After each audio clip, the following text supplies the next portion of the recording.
I've been out here for 13 months, meeting in meetings just like this ever since October, with people like you all over America. People that have lost their jobs, lost their livelihood, lost their health insurance. What I want you to understand is the national debt is not the only cause of that. It is because America has not invested in its people. Remember that? Well, many credit Bill Clinton's comeback victory to his message, telling the American people, I feel your pain. At the time, it was in sharp contrast to Republican President George H.W. Bush. And Guy Benson says it's a message that Hillary Clinton lacks and the GOP has hijacked to pull ahead in this race. And he joins us right now. Guy, thanks for being with us.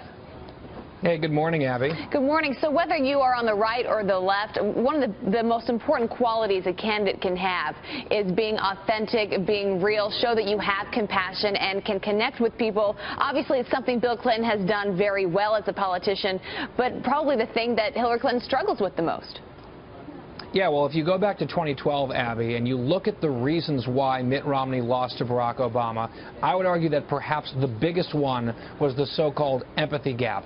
Romney got crushed among voters who say that they cared about the candidate who cared about them, right? And so if you look at this election now, 4 years later in 2016, just last night here in New Hampshire, we saw the exit polls about Hillary Clinton.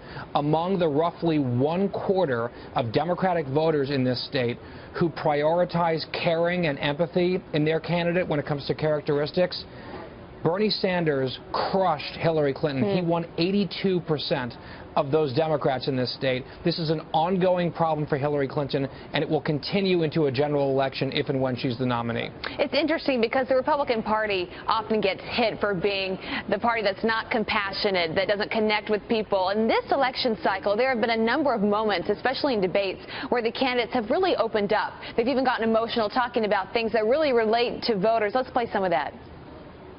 There will be a certain number of people that will be on the street dying. And as a Republican, I don't want that to happen. For me, I understand firsthand. My older sister, Miriam, who was my half-sister, struggled her whole life with drug and alcohol addiction. My brother's a veteran. We're very proud of him in our family. He served as a Green Beret in the 7th Special Forces from 1968 through 1971. And as part of his training, he jumped out of an airplane and he lost his 2 front teeth. And for years, he's had to go to get these dental claims. But he's had to fight through this process, and I've watched it firsthand. I'm pro-life. And I think that if you're pro-life, that means you got to be pro-life for the whole life. Guy, I'm not sure you can argue that a number of these candidates struggle with empathy. No, I mean, it's interesting. From the last debate, you played a couple of clips. I can tell you, first of all, when you look at the Google search analytics during the debate itself, Rubio talking about his brother and Cruz talking about his sister were the 2 highest Googled events of the entire debate while the debate was going on.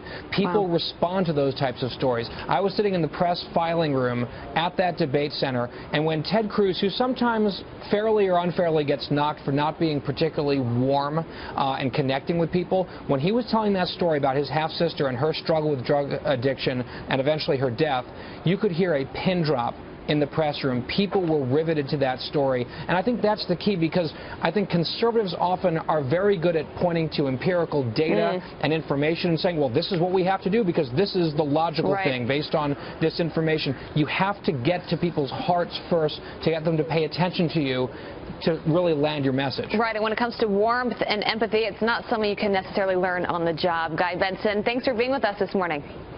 Thank you.